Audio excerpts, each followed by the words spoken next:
Welcome, everyone, to Alfalfa. Thank you for joining us. Thank you for spending your time with us. We're happy to have you here. Quick housekeeping notes. Hop in the Discord. A lot of you have been hopping in there. We've had some good discussions amongst us and there. Would love for you to join in there. And then, of course, check out our friends at Collective Shift. Use code Alfalfa if you want to check them out and get an extra discount.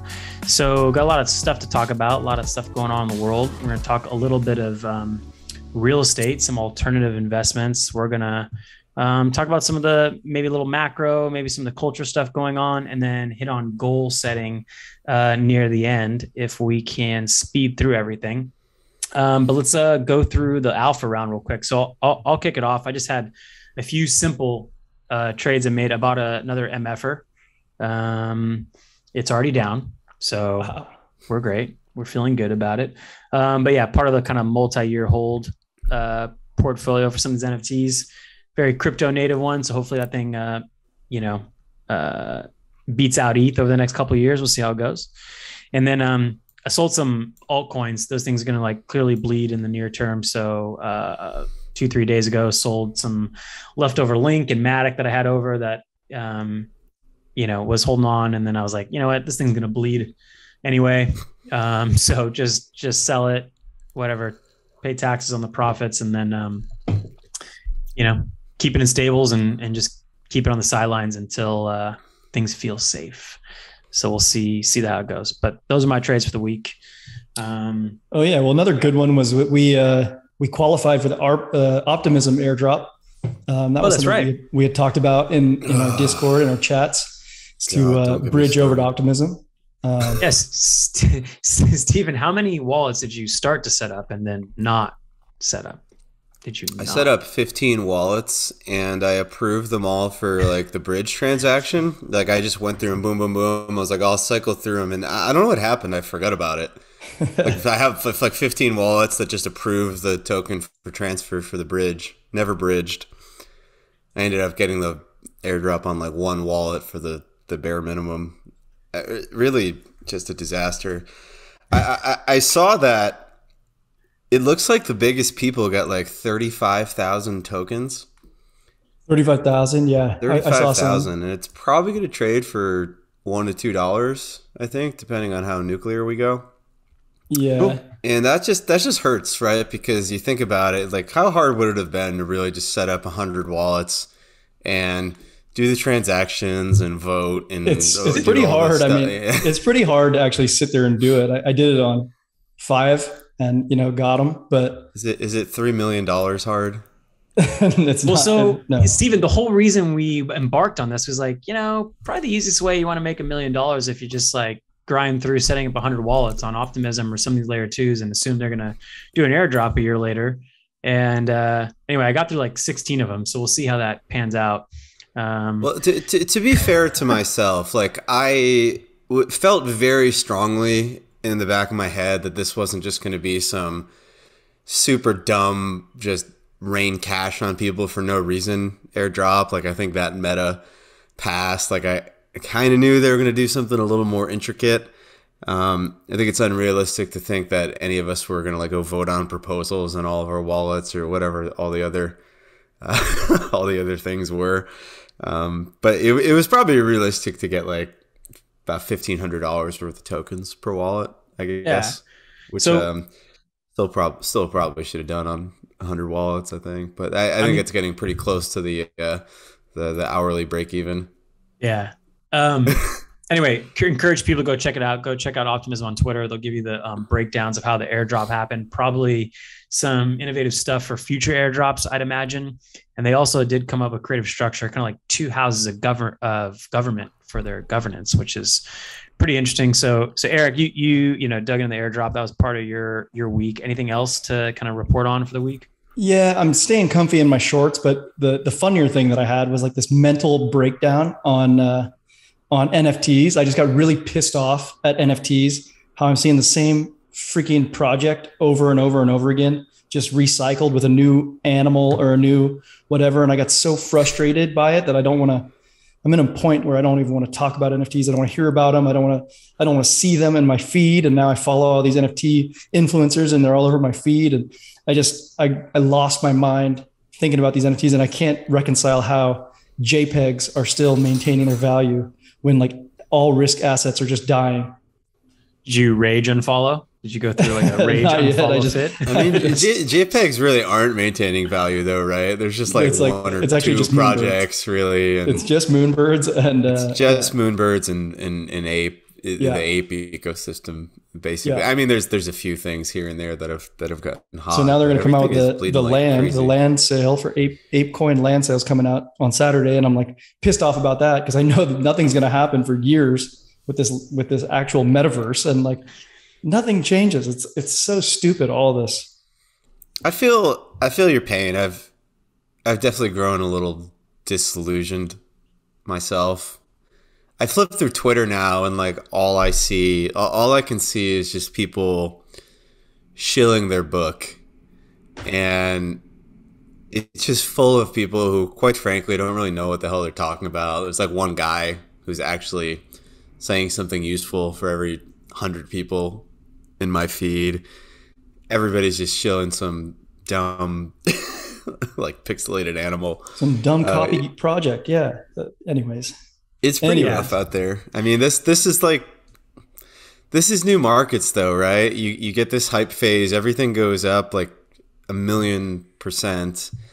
And then there's this realization that 1 out of 100 or 1 out of 1,000 maybe of everything that is in existence at the moment it actually has a chance of long-term survival. And even though everybody knows that the industry is going to be something, there's kind of like this realization that like it's actually now turned into this like PvP game where everybody's just kind of trying to dump on each other right now. There's no net new money coming into crypto right now. Not right now. So NFTs especially is just this like game of people recycling ETH and playing hot potato and trying to like one up one another just to get more ETH. Really, it's all going to seem so obvious in about 2 years. Yeah, we're all gonna section make it is a dead meme.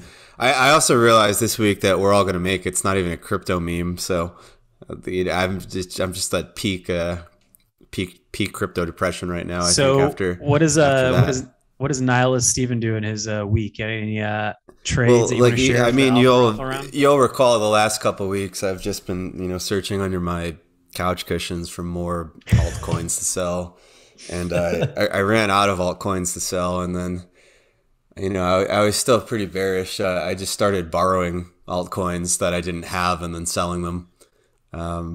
So that's like So you went short basically on some. Yeah, I think. And this is a big reversal for me like a couple months ago, but I think one of the greatest shorts out there has been Phantom for reasons that are a little complex. I mean, there's this Ponzi coin on Phantom Tomb that maybe you guys have heard of, but it's just, I don't want to go into too many details on it, but it's got this like Ponzi mechanic where it basically is, in my opinion, just sucking all of the liquidity out of Phantom. So all of the upward movements of Phantom, I think, are kind of sucked out by the Ponzi mechanics of this coin. It's like a vampire coin, basically. So whenever number go up, all the value kind of goes to Tomb. And then when number goes down, like the price goes down, right? So for me, it's this like, plus, obviously Andre left the ecosystem and just caused like a mass devastation. So it's like this interesting situation for me where it's really easy to get a lot of the coin and borrow it, and there's like a lot of utility to do in the ecosystem, but I think a funny trade right now is to just put ETH, like if you don't want to sell your ETH, put ETH into Aave, or if you're on Phantom Scream or whatever the lending platform or the chain is, you can borrow these kind of crappy coins which are just going to continue to get annihilated if we're bearish, sell them, and then just put them into a better Ponzi, Anchor, or bridge them over to the Near ecosystem, participate in USDN. It's such a crazy environment right now, right? Like the world is going to hell and it feels like nothing is investable, but at the same time, we have like all of these like massive stablecoin yields everywhere still. I know this has been a topic we've talked about, but it's really hard for me to buy anything, right? And especially when you talk about the idea that you just sell these shit coins and then and then get more stables and put more stables into the 20% anchor. I'm having a hard time justifying doing anything else right now. And it's really hard for me to get excited about new projects and everything, because I know it just doesn't really matter if the NASDAQ's not going up, like until the NASDAQ goes up. I think we're just sort of like Goblin Town until. Well, when is that going to happen, Steven? You posted a lot of charts in the Discord. I did. Some key levels to take a look at. I mean, yesterday we lost a pretty big level that everybody was watching, and today it looked like we were going to kind of take some back, and then the whole day reversed, and we ended up closing lower today. I was actually astounded at the strength Bitcoin had today in the face of that, because it just looks like we're in complete free fall right now. Of course, I think everybody's looking at a chart and thinking the same thing, right? So it wouldn't be the first time one of these patterns just sort of head faked everybody and grabbed some liquidity and went the exact opposite direction. I'm so hesitant to be really bearish, because I think everybody's bearish, right? Who's bullish right now? Totally. And it feels weird being on the same side as everybody else. But at the same time, Jesus, I'm struggling to look for a good narrative other than quote unquote, the market has already digested their hikes. They're already priced in and everybody's bearish. That seems to be the extent of everybody's narratives. But I don't know if that's a good. So let's get case. into, maybe we'll get into more macro stuff too after, we get into policy talk, because there's certainly a lot of Fed policy that influences a lot of the macro discussion. And I think there's some good chats to have there. Will Powell turn into Volcker and raise us all into hell? So let's talk about that in a bit. One of the big things that, we've been talking about is obviously interest rates rising, and we mostly talk about crypto on this podcast because we think it's the best risk return that you have available over the next decade plus. But we did want to bring in a little bit of real estate because it might be seen, some people see it as a hedge against inflation and rising interest rates. So we can talk about a little. I've had experience with it. It's the largest kind of asset class in my portfolio in terms of stocks and real estate, crypto. It's my largest holding. So basically, what I'm going to do is kind of share some numbers and kind of pros and cons, and we could talk about it, and then we can kind of tail into some of the more macro stuff later. But the thing I've been doing for the last 7 years is a very specific type of real estate investing. So, there is all types of real estate investing. There's single family homes, there's, Airbnbs, things like that. What I've been doing is multifamily and storage unit investing as a limited partner. And so the big key is that as a limited partner. So that means there's a general partner, someone else who is sourcing the deals, putting the deals together, and then offering it as an investment opportunity. And they're doing it property by property. So they will say, hey, here's this 200 unit apartment complex. Here's the business plan for it. Do you want to invest in it? And they'll go out and raise money from, say, 1,000 limited partners. So usually a small P in this bigger pie, but playing as a limited partner is the very specific kind of focus I've done on these. And so I'm going to start off with the returns, because I think that's maybe where the hook is, and then we can kind of go into the pros and cons of it all. Yeah, so I've been doing this. Yeah, let's talk about it. So I've been doing it for 7 years, and I'm going to list off some of the total annual returns. So this includes the cash flow, the appreciation, et cetera, and we can dive into it later. So here's a handful of deals. I'm just looking at one of my spreadsheets.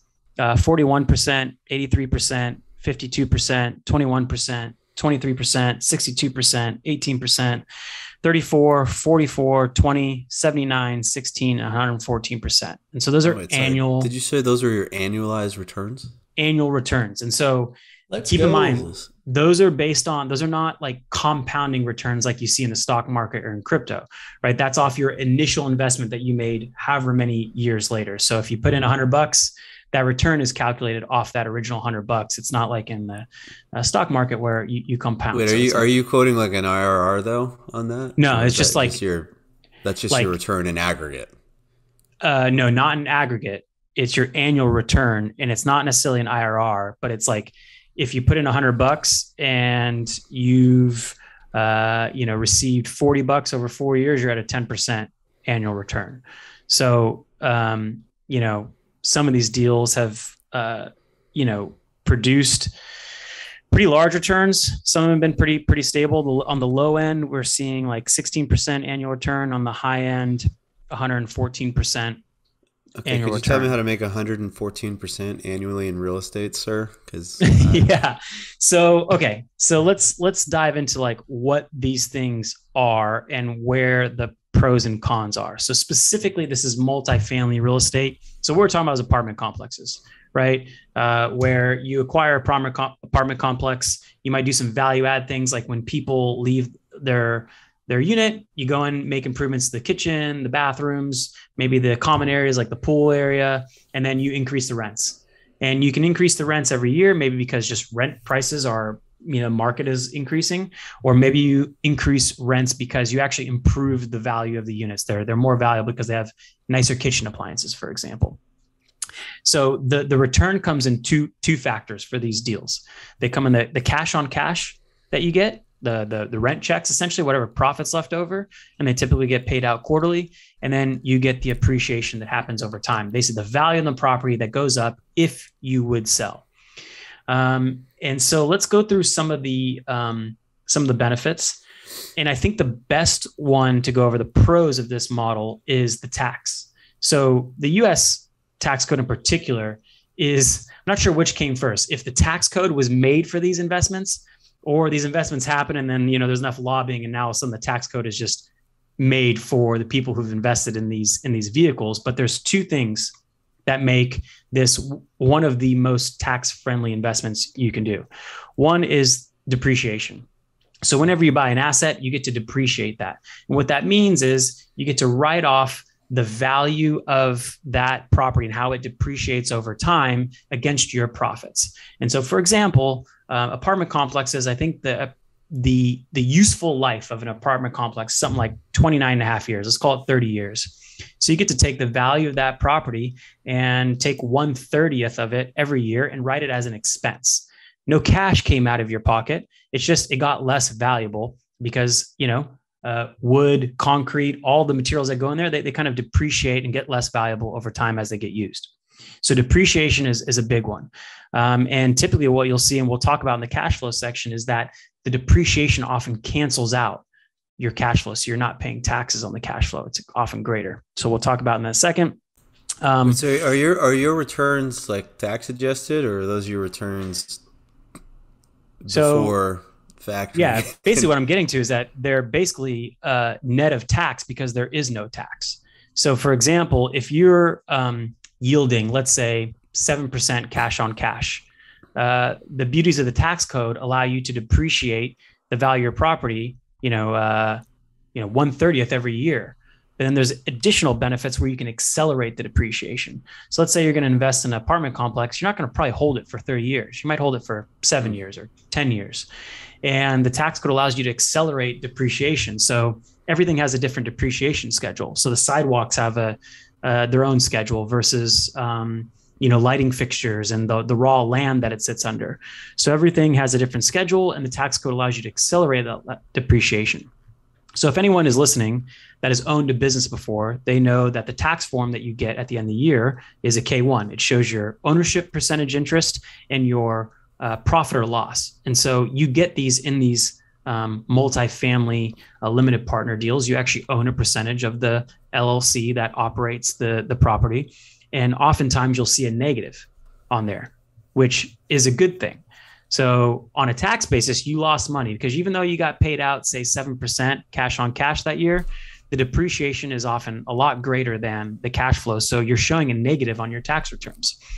So there's no tax to pay on the cash flow.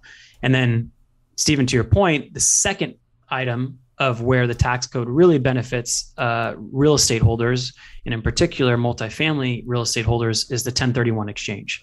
So you can, once you sell a stake in a real estate or sell a property, you could then roll it into a new property without paying taxes. And there are all kinds of like restrictions and time limitations. You only have so many days to take that cash that you made from selling your property and roll it into the next one. But that is the big thing where you could take your profits from selling an apartment complex and roll into the next one without paying taxes. So one thing to summarize this portion of this discussion is the strategy is to invest, 1031, and then die. So never take the tax, never sell.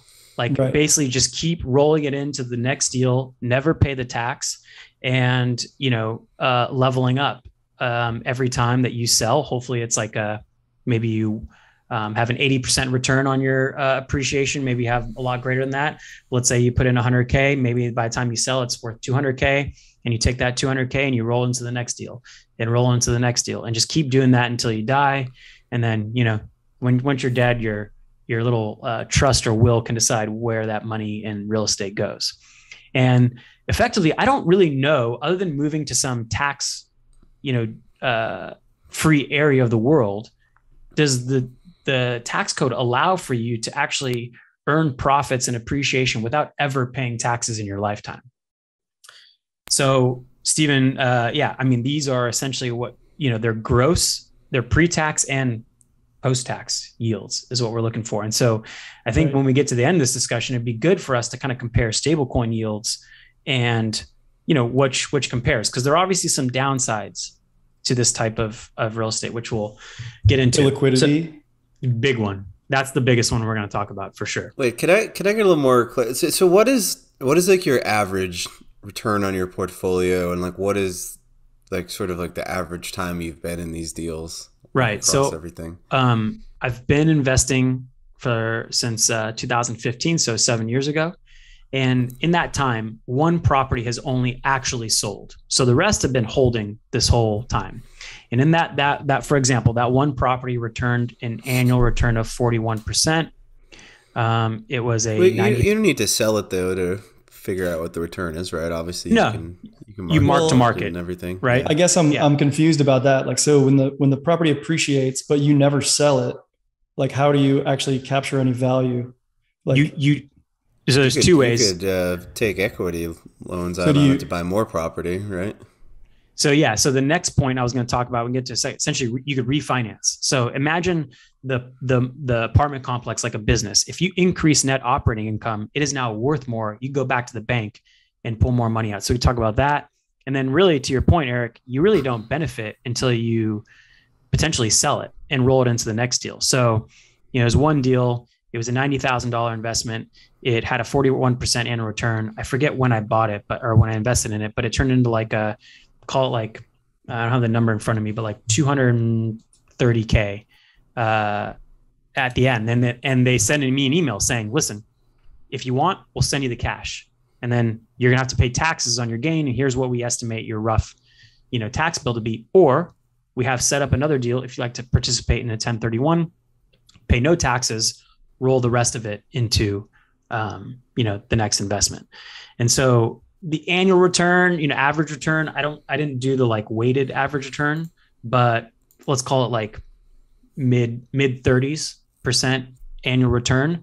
But to Eric's point, you don't feel it, right? Like you're not getting 30%, in your bank account every year. It's in this very illiquid, locked up dollar amount that is in an Excel spreadsheet, and it's increased in value, and there's potential to capture that either in a sale and rolling into the next deal, or to refinance. Has there ever been a situation where you 1031 and the value goes down? Like you take a bad trade, like on a 1031? So there's a lot of definitely, like if you go on like, I obviously follow people on crypto Twitter, but there's a whole community of real estate Twitter people. And, let's say the biggest suckers in the market are Californians 1031 into new properties, right? Because Californians have one of the highest tax rates. And, you basically face the decision of like, okay, we need to find a new property in X amount of days, or else we're all going to get taxed, and we don't want that. So oftentimes, I don't think you end up with the most optimal next investment. Like I think this next investment, we went from cash flowing like 7% to like 5.5%. So it's kind of a low cash on cash, but it's appreciated in value. It's done well over the last year that we've, we've held it. But yeah, so you can kind of end up in a new property that doesn't perform as well. But if you live in a high tax state, you could be like, well, it was still better to not pay the taxes on it. So there is definitely like this need, and probably where you could find a not so great property, but it satisfied your need for your investors to like make sure they don't pay taxes, which some of these might be on like the fifth 1031. I know, but it shows me you need a good operator. You need a good GP.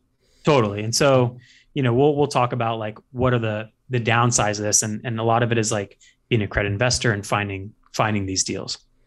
So the second pro was what we kind of just touched on, which is refinance opportunities. So basically, most of these deals operate on 65% leverage. So they're taking out a 65% loan to the value of the property. And you talk about like degenerate, things that people do in crypto, but real estate is where, single family homes operate on a 80% loan to value, and multifamily typically operates in called a 65% loan to value. And so when you have that leverage, if you increase the net operating income of the property, let's say you double it, you can now in your loan to value go say to like 35%. You go to the bank and be like, hey, I want to re-up. I want to go from 35% loan to value back up to 65%. And they'll say, here's your additional loan based on the increased value of this property. And what oftentimes comes back is they distribute that immediately back to the investors. So in some of these deals, I've received anywhere from 30 to 90% of the cash back, tax-free, because it's not actual profit. It's actually an additional loan on the property. And I've used that to invest in the next deal. So some of these deals were essentially free by taking leverage on previous properties. And you don't have that ability in a lot of other types of investments. And I'd say they only typically come in kind of lowering interest rate environments, obviously, because you can, those kind of come up when interest rates are decreasing. But when interest rates are increasing, it's tough to say, hey, I want to refinance at a higher interest rate. But if you have a good operator, to your point, Eric, where it increases operating income, then, regardless of interest rates, you have the ability to refinance. Cool. So we've covered the refinance opportunities that real estate obviously has some leverage, 65% leverage, and you have the opportunity to refinance cash out, use it for whatever you want, or throw it into the next deal. The biggest one that most people want to know about is the cash flow. And so we mentioned those annual returns, right? And there's some like really good big numbers, but it's not like there's a bunch of money sitting in a bank account that you can actually use because it's locked up in this hard asset, typically an apartment complex. But the cash you are able to use is the quarterly, profits that get sent. And so the cash on cash, typically might start anywhere from like 5 to 6 to 7% in the first year, and then kind of escalate from there. Some of them have been home runs and are, cash flowing like 12% plus a year. But I think the benefit is that you can actually spend that money. So back to what we talked about, the tax advantages, the depreciation gets written off against those profits. So that's actually tax-free money that you can use. And so when comparing against like say stablecoin yields, if you can achieve like a 7% cash on cash, and the pre-tax equivalent of that's probably something like 12%. So it's a good benchmark to use against other assets. But anyway, that's typically the cash flow component, the ranges of rates you get to see. And then the idea is that, you kind of replace your active income, your whatever you use for employment income, a salary or distributions from a business, and replace it with this passive income. And there's a lot of things that, people call passive income, but I truly call this, true passive income. One of the pros I have is like return on time. So, as a limited partner, you don't do anything. In fact, you can't make any decisions around it. So every quarter you get an update. And you might spend 20 minutes updating a spreadsheet that you have. And outside of that, there's not really much time you have to spend on it past evaluating whether you're going to invest in it or not. So for a return on time investment, I think it's one of the best out there. Probably spend, 4 hours a year on just kind of like updating numbers and seeing how these things are doing. So that cash flow is is what I'd withhold for only the rarest type. I should call it a passive investment. And then last, is the real alpha in here just to find a good operator and just give them money? most definitely. I mean, like, So how do we do that? I mean, like, Because I'm guessing people can't just throw money into multifamilies and make 100%, right? no, no. And we'll talk about that in a second because that's definitely one of the biggest cons. Because I would love this is a struggle of me as a potential audience member and a person who's curious about this. Yeah, I mean, you're invested in real estate, but you're essentially the GP. You're the guy, who's part of managing the property or properties. So real quick to cap off the pros, obviously the appreciation. And the biggest appreciation is kind of, from what I've seen has happened in the last year when this asset class has just been a big favorite of the market because it's often seen as a hedge against inflation to own a hard asset that cash flows that you can increase the net operating income of. So the appreciation is definitely the majority of those gains that we mentioned prior. But you don't really see them until you roll them into the next one or you have a potential refinance. So let's go into cons because this is where I think it's important for people to understand. Number one, you don't have a control as a limited partner. You can't decide to sell the property, refinance, raise rents. That's all up to the general partner that you choose. And it's also a blessing, right? Because you don't have to do those things. But if you want your money back, a lot of general partners might say, good luck. Like we're not giving you your money back. It's tied up in this asset. And so there's a lot of usual disclaimers that you sign up to when you get involved in these that like you basically acknowledging that you don't have control of this and you can't get your money back. And it's not up to you when you get your money back. And illiquidity, I think, is the biggest risk of this. So if you need the money, there's no market that you can go to say, hey, does anyone want to buy my shares in this place? Although, there's like initial talks of like fanciful ideas of like tokenizing for limited partners so they can, have a free market to get in and out of these deals. But I think that's like fanciful at best and very far off. So, if you're looking to buy a home, for example, a bank does not consider this part of your assets because it's not something they can go and take if you default on a loan. So if you're going to get a mortgage on a first home that you want to live in, they don't count it. They'll count the cash flow as part of your income, but they won't incorporate the asset value as part of your net worth that they can potentially take if you default. And which leads us to like the biggest one, which is the last one. The biggest con is like the regulatory barriers. So you typically have to be an accredited investor, in which US has certain minimums. And, personally, I think they're kind of bullshit that we kind of only let certain types of people and investors invest in these deals, considering they're some of the best, I think, investments out there, especially over a lifetime to accumulate wealth. And they have some higher minimums, right? You can't get in for a few $1,000s.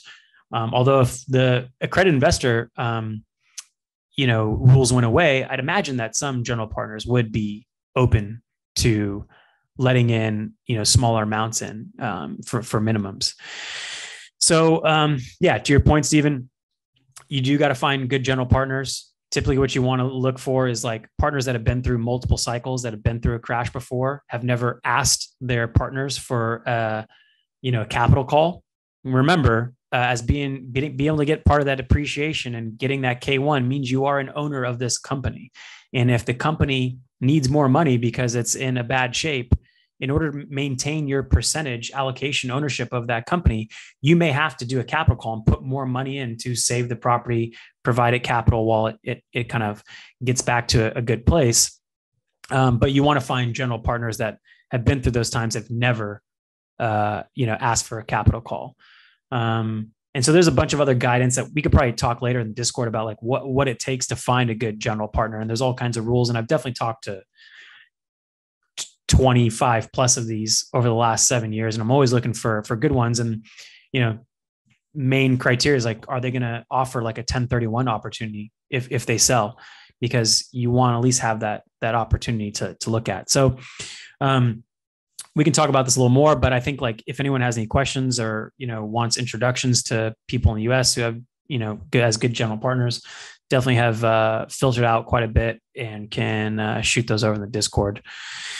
So anything else we want to go over in terms of real estate or questions? Are these deals, like when a new deal comes through, are they pretty oversubscribed, or are you guys like fighting each other to like get your money in? How does it typically work? It's surprising, like I'm in internet marketing, and like, people talk about the value of an email list. Well, these guys have the most valuable email list because they might raise like $30 million off their very small list of accredited investors. And I remember the first deal I did, the investment wrapped up in 2 days. They raised tens of millions of dollars in 2 days. And, when you're first getting into this, it's a lot of money to be able to allocate. And you're like, I haven't even read the business plan in 2 days. Like, I don't even know if this is a good investment. But yeah, typically, I'd say majority of them within, let's call it 3 to 5 business days, are fully subscribed, if not oversubscribed by then. We've even had scenarios where you commit capital and then they end up saying, hey, you committed X amount. Well, we need to decrease that because we were oversubscribed. So we're going to decrease how much you can actually put in. And a lot of them have caps because they want to, allow the most amount of investors to get in these deals. So that's typically, what you see in terms of supply demand, especially in this type of macro, economic environment. Nice. How much of your return do you think is because you luck box just like a giant wave of real estate appreciation, which is probably not sustainable? Well, I would say like it's certainly a little bit of luck, but over 7 years, I feel good about it. And I definitely think about long term. Like if you're going to do this for the next until you die, for the next hopefully like 60 years plus, there are definitely some things to consider, right? Do you think apartments will increase in value? And there's some short-term things that really help it. For example, the shortage in single-family homes and the unaffordability of single-family homes, which kind of forces people to rent. We have a whole generation of millennials who can't afford homes and maybe had this like failure to launch symptom. So they were either living with their parents or living in apartments.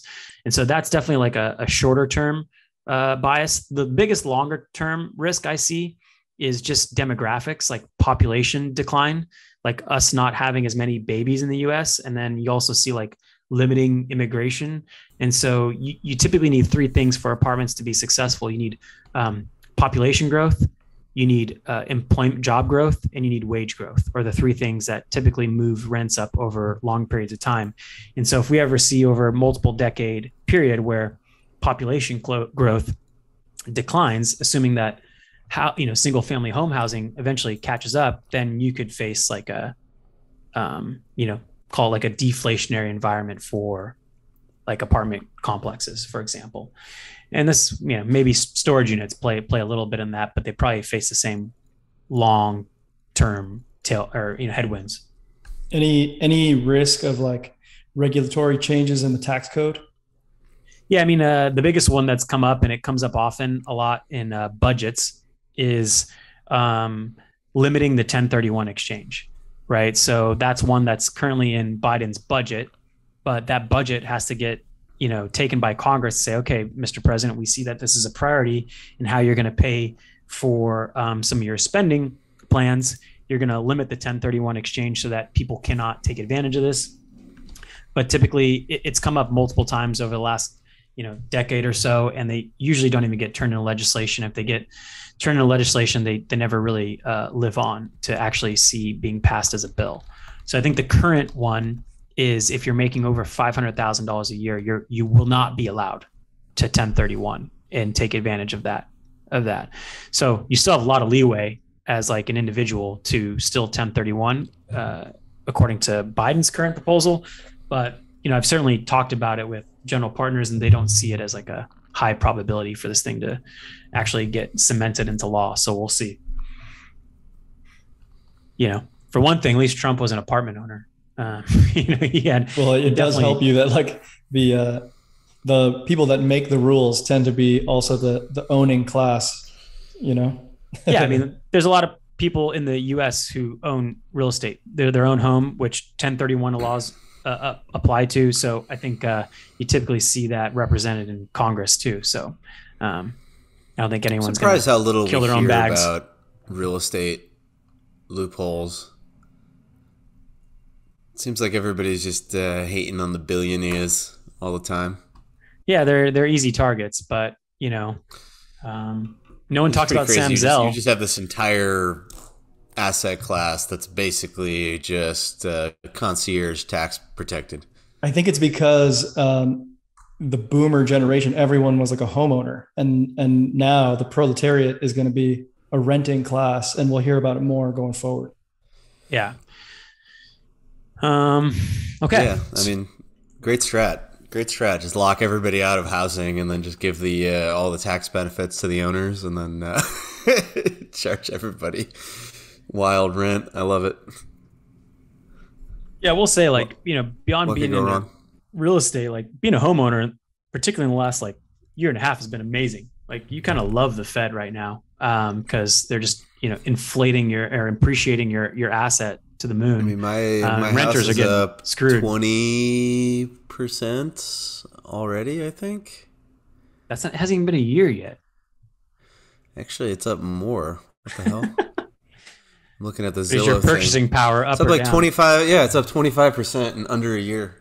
That's great. And you paid shitty bitcoins for it.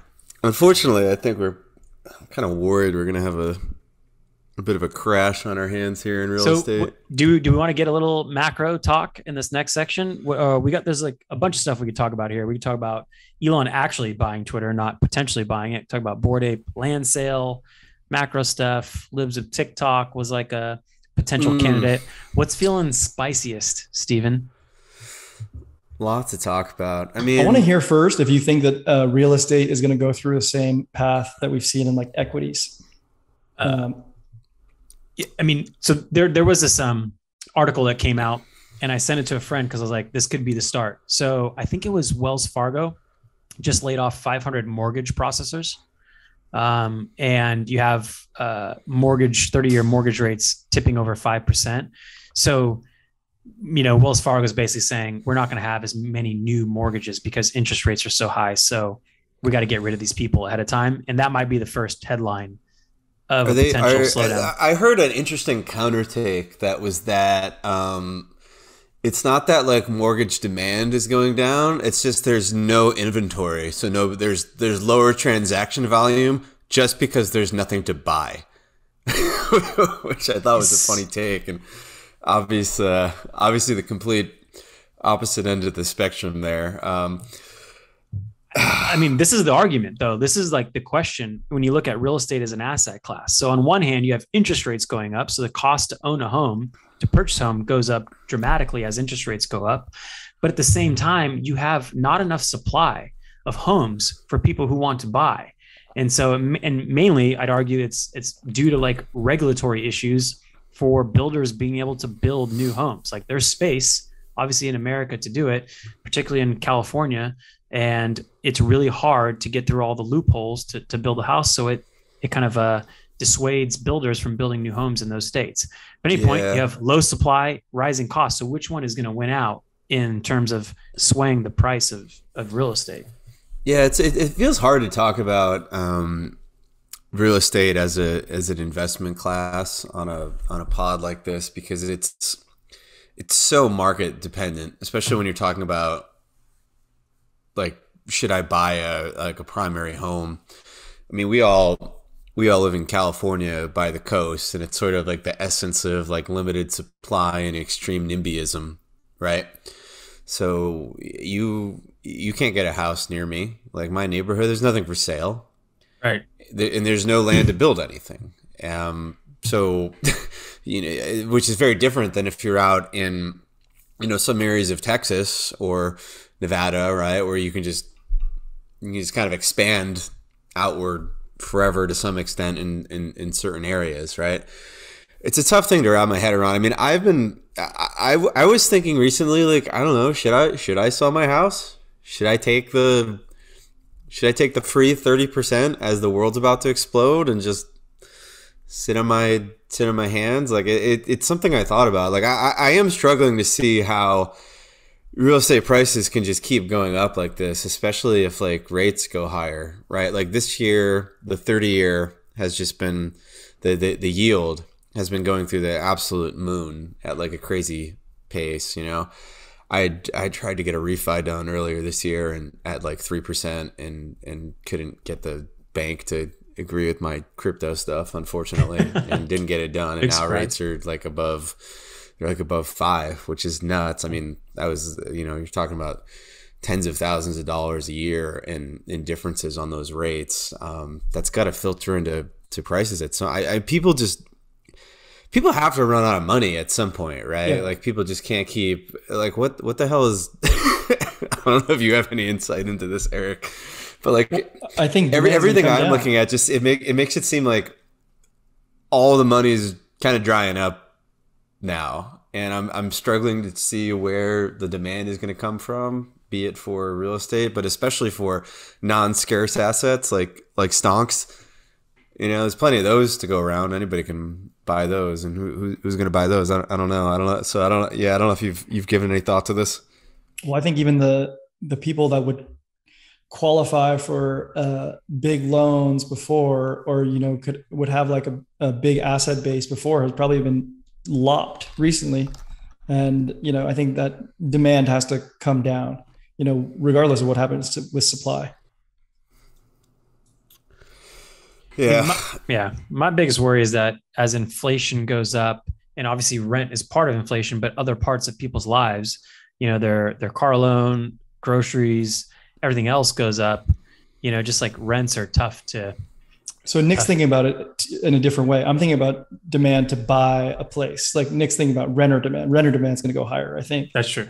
But demand to buy homes or buy multifamily and stuff, like the buyers, that demand is going to dry. So we have mutual friends who have been looking to buy a home for like the last year and a half, and have put in 20 plus offers, and they just constantly get beat out by some of these all cash offers above asking price.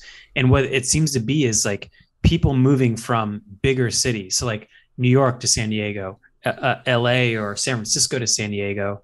And so maybe in some of these like, it's just crazy people moving to like, most of the outflow is going to, Texas and Florida and whatnot. But maybe it's people who've sold bigger bags in other cities, moving to smaller cities and maybe more tax advantaged cities. And even though prices are up in that area they're going to them, they have cash to just make an offer. That's the only thing I could think that keeps up. But outside of that, it's tough to imagine like where is all this money coming from, and who's going to continue to pay these prices. I mean, one thing that certainly helped the whole situation, which is crazy to me, is that even to this day, the Fed is buying mortgages, right? And so, the mortgage rates of over 5%, but they're still being, muted down by open market operations by the Fed, which is like fascinating that they're still even doing that. But we're going to see like a lot of liquidity take out of the market. So we might see like a really sharp move in interest rates and then housing prices.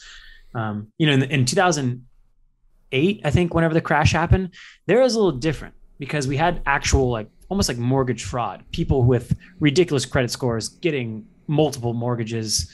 And we don't have that, but, it'll be, isn't it like really similar though? Like, don't we basically effectively have government policy that artificially bolstered demand for these things, and then we had the government policy sort of come around and cause this like increase of rates, which kind of, but like I guess it's a little different now because you could argue that maybe everybody out here isn't sitting around with like ARMs, right? Like the adjustable rates or like interest onlys, which is really locked in 30 what get everybody at the bottom. That'd be nice.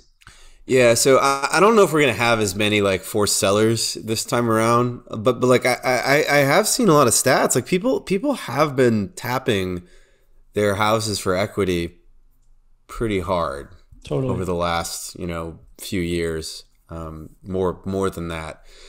So that's a little bit that game's concerning. Yeah, I mean, I think two like threat vectors for the economy in terms of debt is securities like backed lines of credit and HELOCs, like home equity lines of credit, are two threat vectors where people are taking debt on inflated asset prices at very, very low interest rates. And those are typically adjustable. Like I don't know too much about the home equity lines of credit, but I know that most of them are adjustable.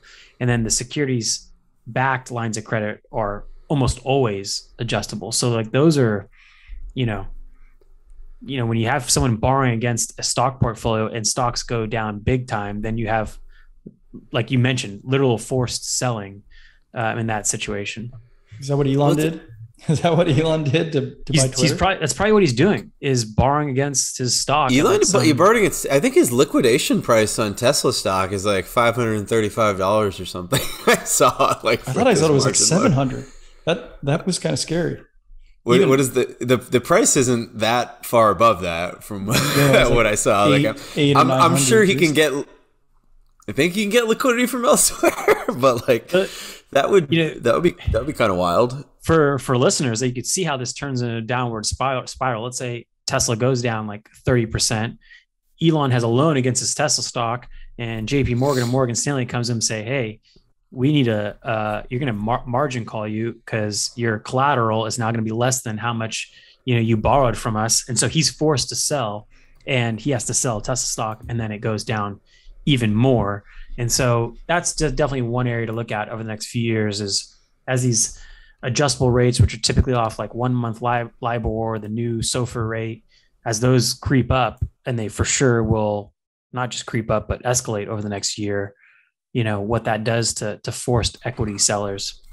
But I don't know if we're going to see the same thing in the housing market, to your point, Stephen, like forced selling and spirals downward. Yeah, I mean, I guess I'm still more concerned with the stock market and the bond market. I've kind of just mentally committed to owning my house, and whatever happens at this point. I can make the payments on it. It is what it is. It would suck, but like I am sitting on a lot of cash, and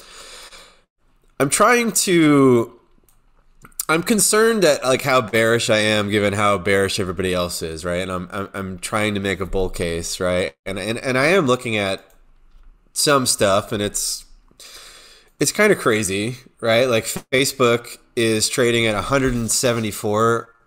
The stock was $381 in September. Well, it had a big pop in after hours today with earnings. Back up a little bit. Yeah. So like, are we? Is this going to be something we look back on 10 years from now and be like, wow, we didn't buy Facebook down down 60%. We're all sitting around like waiting for the bottom to quote unquote fall out. To that point, Stephen, I was looking at Facebook, just like some stats today. Like it was trading at 13 times earnings when Procter and Gamble's trading at like 37 times or something. So like, well, and you subtract the cash out of there, Eric, and it's even trading at lower. Oh my gosh, good earnings, point. Right? So, yeah. And this is still a good business. This business like prints money. Yeah, like I'm struggling a lot because I do feel like we might be getting into the time when like maybe we should be deal shopping. I do see a lot more deals in the stock market though than I think I see in crypto. Like I don't know if Ethereum at $2,900 is a deal. It's not that cheap. Like ETH can go down another 50% from here, no problem. But like I have a hard time believing Facebook's going to go down another 50% from here. So like I think the problem with all of this, right, is like we have like a cycle within a cycle, and I think all of us realize we're at the end of this longer term like big boy debt cycle, right? Yep. But like timing is really important. It might not implode right now. Like it might implode the next cycle. Like the Fed might have enough room to send this thing back up somehow and soft land the plane one more time. They may have enough bullets left in the chamber to do that. And if we're all sitting here thinking that this is it, this is the big unwind, as the Nasdaq's off like 25% on the year and we're waiting for minus 50%, like we could miss like some pretty crazy rallies. Like if this ends up being like we're all saying like this time is different, right? But if this time isn't different, if this is like all the other times where the Fed announces a rate hike, the market sort of panics, but then it basically prices in the rate hike and then actually trades up while the Fed is hiking for the most part, and then kind of melts up at the end. Like if we miss that, I don't know, we can miss like 100% move in stocks. We could miss like a 200 or 300% move in crypto. It's really driving me crazy because I see Bitcoin ETH doing 300% from here.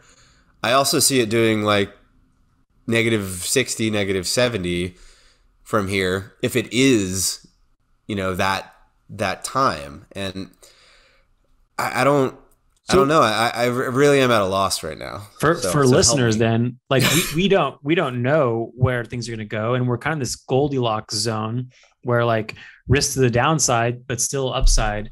So how do you play it when you obviously don't know? I mean, Stephen, you talked about in the Discord about, you're not necessarily looking at how much money you can make, but you're all about managing risk.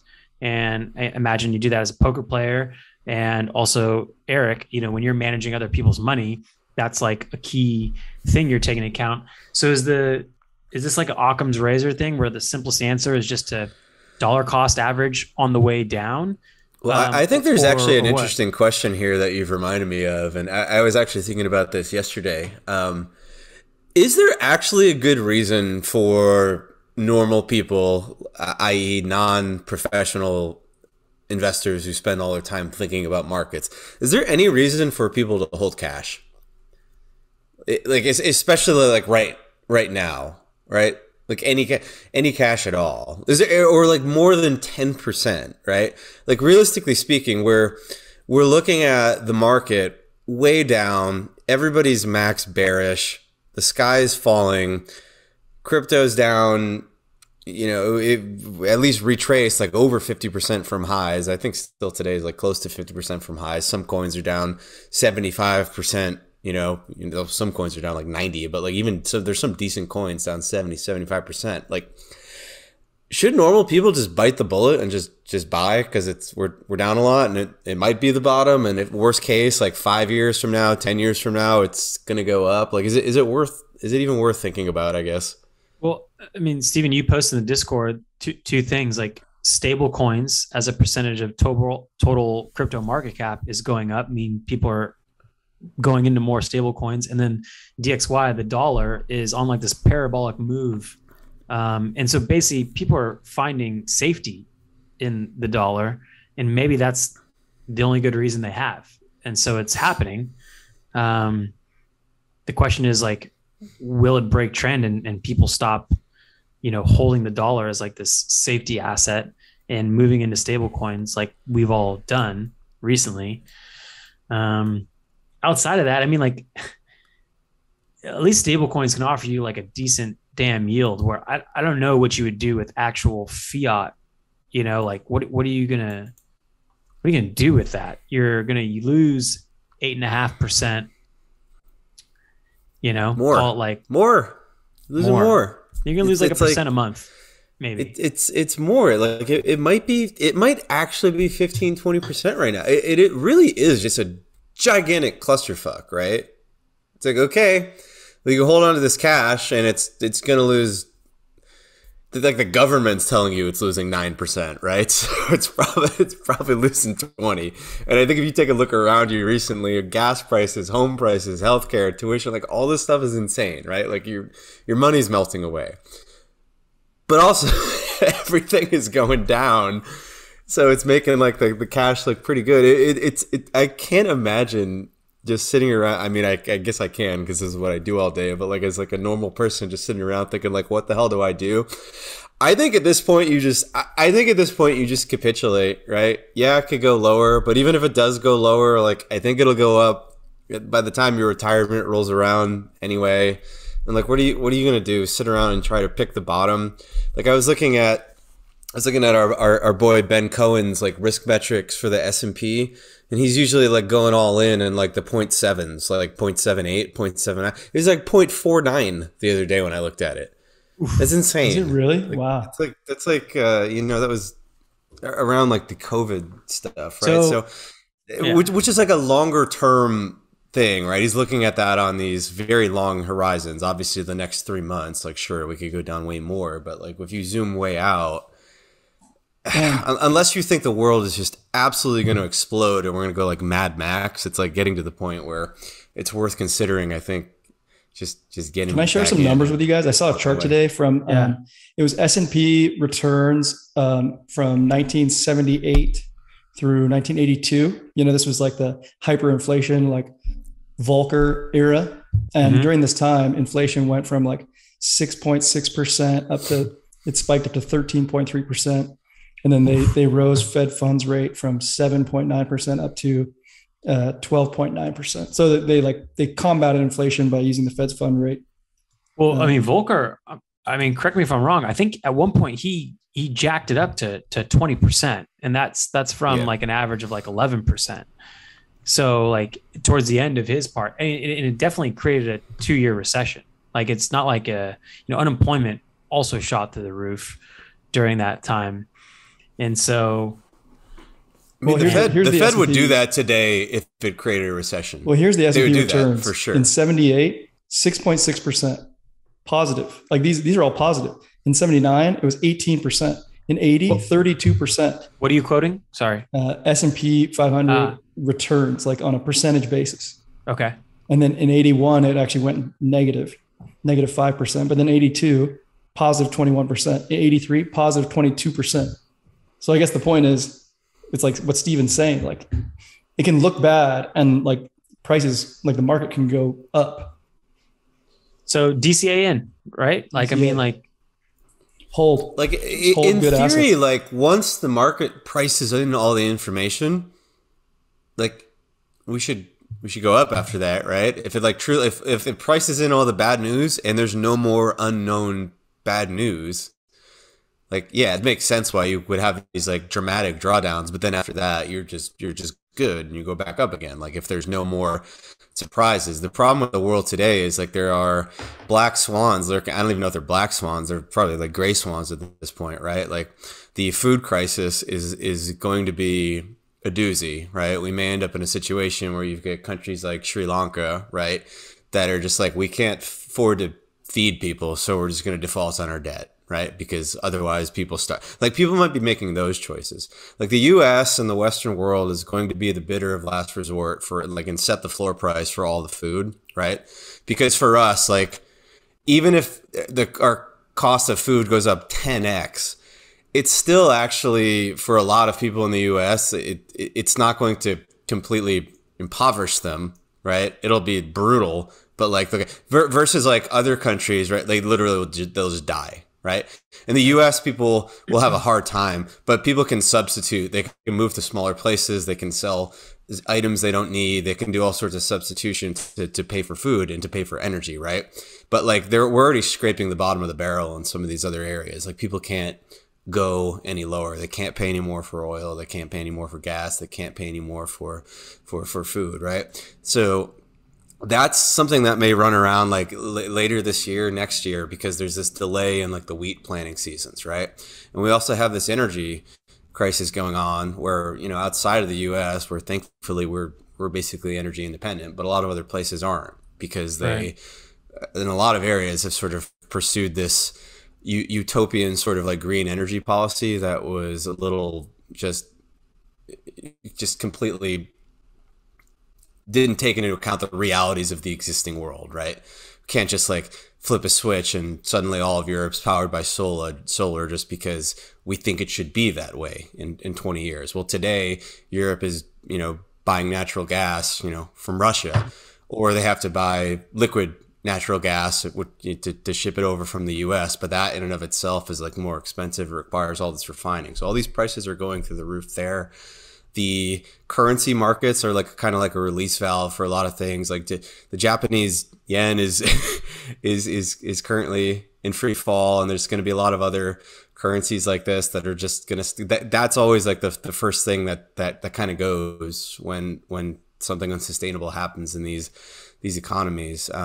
We've got like triple B rated corporate debt. A lot of it That which I one's think is like scary. super borderline. Some of those could get downgraded. Like, I just like the Fed will let the stock market die, I think, but they can't let the debt markets die. Like, because if the debt markets start dying, then we could have this like insane contagion domino effect that could really truly blow everything up, right? So to your point, Stephen, like in the Discord, I put this tweet that JP Morgan struggling to offload Carvana debt even at 10.5% yield. So when you see Mm. the credit market freezing up, that's when the Fed actually was like starts to reconsider their whole strategy.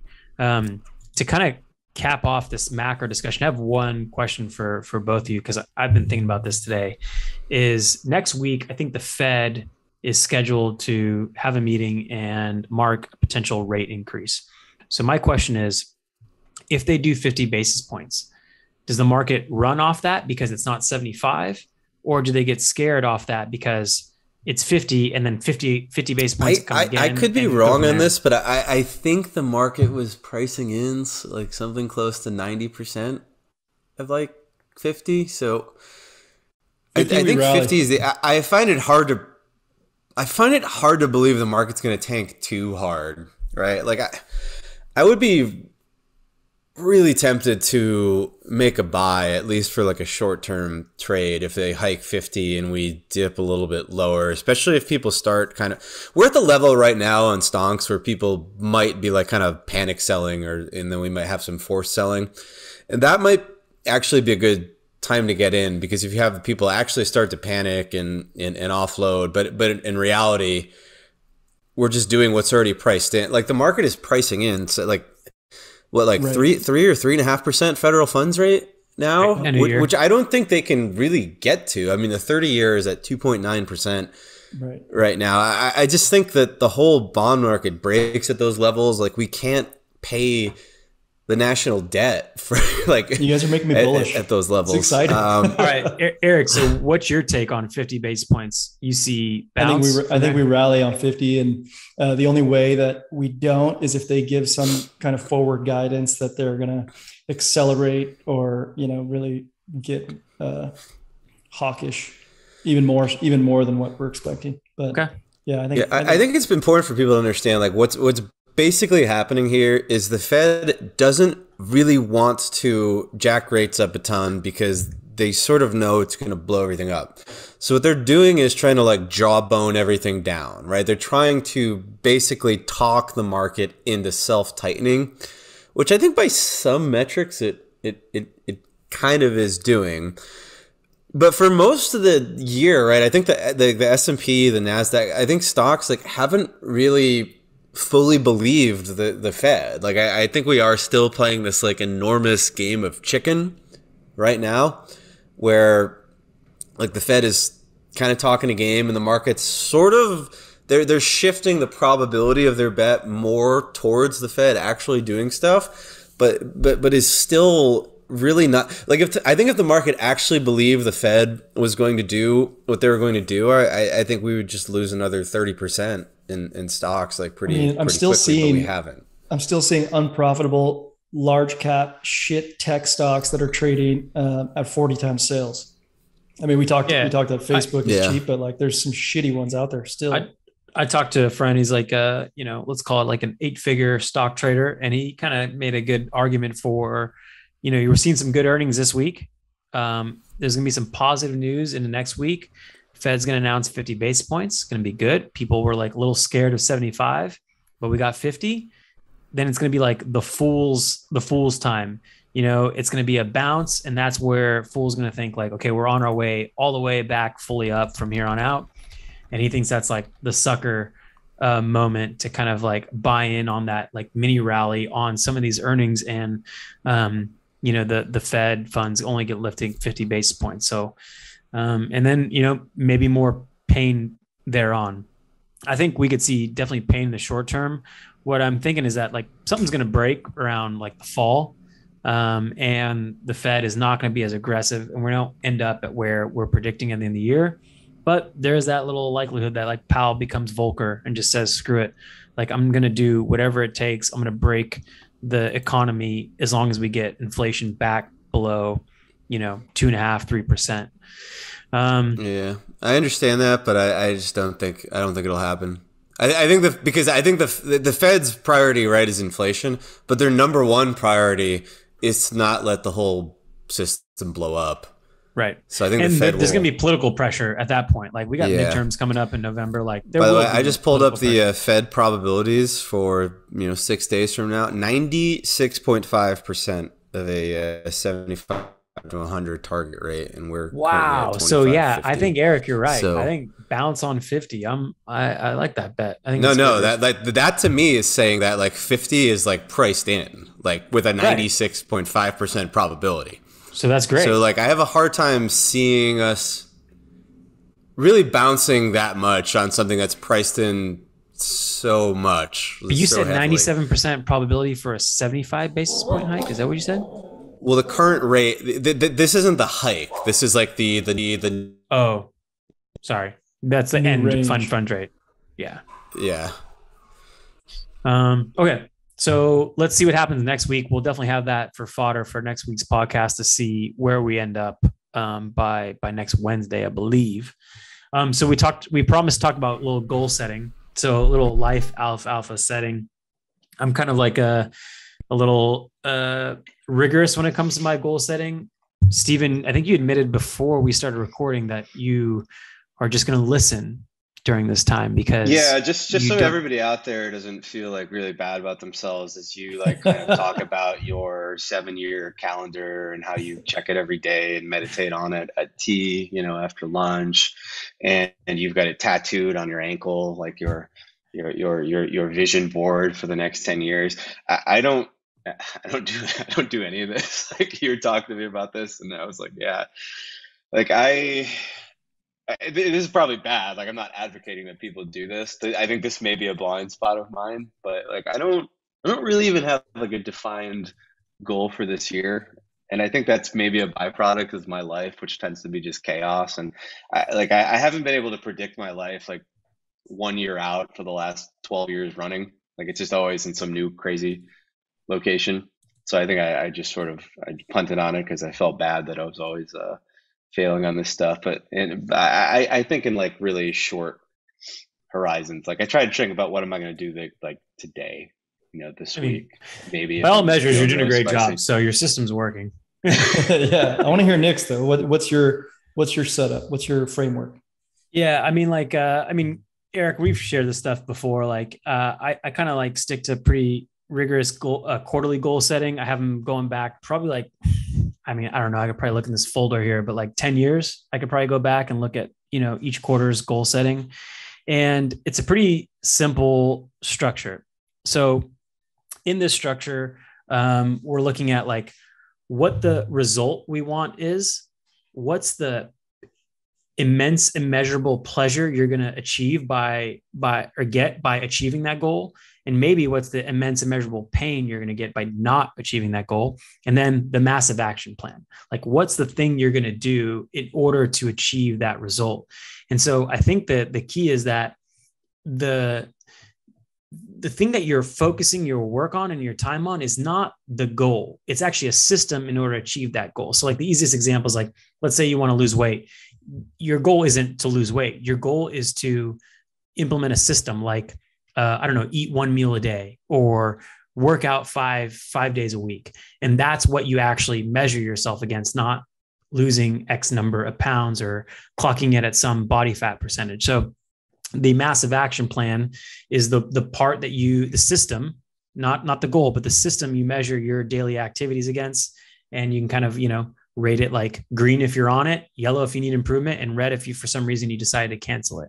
And so those are typically like the three areas that I break them out into: the result, the pleasure, and then the massive action plan, which is typically like a system focused. And then it breaks out into like different life categories. So like, these can be up for anyone's choosing, but like physical health is one, your mental health is another, relationships. I added this one this quarter, like time, how you actually spend your time can be a goal, like a result you want, pleasure you achieve, and then a system you put in place to like achieve the right time allocation. for me, like the active businesses, the businesses that we're operating is the most important one, usually the most detailed. So that's a section. And then investments and finance is one. And then some people like to put like some kind of like celebration or contribution, like basically fun. How do you have fun? You know, because you can definitely skip fun if you focus in these other categories. So basically each category's got that like result, the pleasure, and then the system or massive action plan, if you will. So the idea is like once the quarter approaches, brainstorm, ask yourself a bunch of questions about like what you really want to do in all these categories, and then like dial in a system that's like reasonable that you think you can do, and keep it limited in how many things you can do in each category. And then look at it every so often. Like daily would be ideal. I certainly don't follow it every day, but I try to. And then are you following the system or not is like the day-to-day thing that you do. So I don't know, that's the system I've been following for the last like so many years. And I find it really helpful to remind myself, like, I don't know if you guys get this, but like you wake up day, open up the computer and you're like, what am I going to do today? And it's very easy to get lost in a billion other distractions. Like basically world is filled of distractions, but really there's probably like one or two things you could do in a day that will actually move you forward and get you progress on your goals. So like I find at least having the sheet when you wake up and open the laptop, if that's the first thing you look at, it's like, okay, I can center myself in like what's really important and going to make impact. So is it just a question on that? Like, is it only quarterly, or do you have like a 10-year one as well? Or like, I mean, like I will say some of the results that are in the quarterly are like results I hope to achieve long in the future, but that's like the result portion of it. And so maybe the quarter basis is more about the system that you're going to follow for this quarter. And maybe you're going to try something out for the next 3 months on a system to achieve that. So yeah, I'd say the goals tend to be a little longer than a quarter. And what's interesting is like, I have all this like spreadsheets going back like 10 years. And what I found is like, the goals that you set, sometimes you don't give yourself enough time and they're probably pretty big. But what you find is that you eventually get there. And you may not get there in the way that you originally envisioned. And it may have taken like a quarter extra or maybe 2 years extra to get there. But like if they're consistently there and you have some way of at least monitoring yourself and kind of coming up with ideas and systems how to get there, you eventually get to the bigger 10-year goals. And that's what at least I'm hoping for the next 10 years. That's a really cool framework, man. Would you feel comfortable sharing that? At least the framework in our Discord, or like sharing it with? I mean, yeah, I definitely have some like Google Docs that are blank, that are like just the empty template that I've shared with friends before. And so happy to share it in the Discord, and like, obviously people can copy paste it into their own thing and like, put their own personal details in there. Some of you guys have frameworks, some of you don't, but like, I'd be curious. One question for you guys is, do you guys believe in sharing your goals with other people? Because I have a pretty strong take on this, but I'd be curious, like, Eric, do you believe in like, you have a goal? Do you believe in like sharing it, even if it's with like maybe Mina or like even close friends? Like, this is my goal. Like, I want to run a marathon, for example. Man, I kind of go back and forth on it. And like by practice, I can tell you that I don't on the biggest stuff, I don't on the biggest stuff, but like on smaller things, I'm very happy to, and I get some accountability out of it. If I have a goal to like make a smoothie in the morning, I can like tell that to Mina and she'll be like, hey, have you made your smoothie? But that's different than sort of like the long-term vision that I don't necessarily like communicate explicitly. Yeah, I'm the opposite extreme as you. Like when my life is mostly chaos. I used to have this like incredible organization system, right? It was so good. But the problem with me and my brain is that like I just get really into one thing, and it's all I can think about, and then I just get tunnel vision. It's just like who I am, and I am completely unable to multitask or have any sort of like balance in my life, right? So what ended up happening for me was that I realized like I had this like unbelievable organizational system, but I was spending like 35 hours a week just perfecting my organizational system or making it even better because I get so obsessed with the organizational system and I just stopped doing anything. So you know, this is probably not for everybody out there, but like if that's like not who you are as a person, like it won't work for you. But for some people, it'll be like really, really good. I'm actually the opposite of you on the goals thing, which is like when I actually do have like a goal, I not only make it very public, but I also always place money on it. Right. Like whenever I'm like, I need to stop drinking for a month, I immediately text my buddy Luke and I'm like, all right, I'm not drinking for a month, $100 Venmo to you for every drink I have, you know, and then that's great. I never drink except for one time I lost a bet on like the 30th day of the month at like 11 p.m. because I have absolutely no self-control, but that's a story for another That's day. close enough. Like that could also be your superpower, Steven. Like the people I find most successful in life are the people who like obsess about one thing, whether it's like a business or like a health goal. Like it just like consumes their life, but they end up being like that becomes their craft, and then they funnel that into like, you know, next level success. So I don't know. It's probably your superpower. At the same time, you know, you end up like only focusing on one thing at a time. But it's Thank you. That's it's a very positive spin. It's completely useless right now where I don't have a focus. So my superpower is multitasking and doing absolutely nothing for the last, you know, couple of months. I feel like that's what I've been doing. But I look forward to actually finding the thing soon and getting back on the wagon. So I'll take the opposite take of like sharing, because I think sharing goals basically provides you this preemptive dopamine response that you don't want and that you get from sharing your goals. It's like, I think the best example is like, I'm going to run a marathon. You tell your buddies, hey guys, I'm going to run the marathon this year. And they go, that's awesome. Congratulations. Like, so good. Like, that's great. Your health is going to get better. And like, you get this dopamine response, and basically you get X percent of the dopamine response that you would get from running the marathon way ahead of before you even put in the work. And so by sharing your goals, I think you get this like, I don't know, it's not an unworthy bit of dopamine by people congratulating you on your goal. Like, hey, I set up a home gym, right? So I just joined this new gym. Great job. Awesome. And then you kind of subconsciously subverted your like effort in this thing. And what may be better is to keep it to yourself until you actually achieve it. And then you can tell your closest, you know, confidants of like, hey, I achieved a goal today. And you save all your get where you're coming from there. It sounds very like Jocko Willink to me. I can actually see why that would work for you, because you are like a special type of, I think, disciplined and Zen person that I am not. The tears on my pillowcase would tell you otherwise, but yeah, sure. that would never in a thousand years work for me.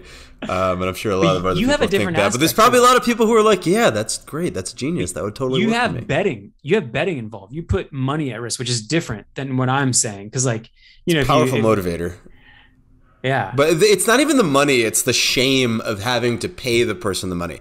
Like paying $100 for a drink that like I already had to overpay like $25 for with a tip, you know, at some stupid hipster cocktail bar is lame, but it's not gonna like really demotivate me. The real motivation is that, coupled with the shame of having everybody have to see my Venmo and like my buddy having to know that I am so weak and useless and feeble, right? That's really the motivator. So without that social shame, I feel like I'm just not as good.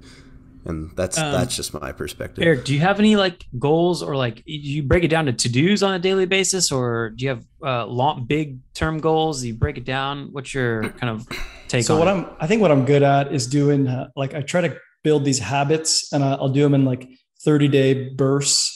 So if my habit that I'm trying to build is like making a smoothie after the gym in the morning, like what I'll do, I have this like calendar on my desk, and I put like a colored dot on the days that I do what I'm trying to do. And then I want to see that calendar just filled up with, you know, like purple dots by the end of it. And that's worked for me over time. You know, like I started with like, I want to cook some dinners. And then like I went into that. Now I'm like learning how to cook, and, you know, like it's that's how I do it. You think you get momentum from the visual, like momentum Absolutely. Like you see and connecting those dots, and you don't want to break your trend line. You don't want to break the chain. You don't want to see just big empty gaps. Yeah.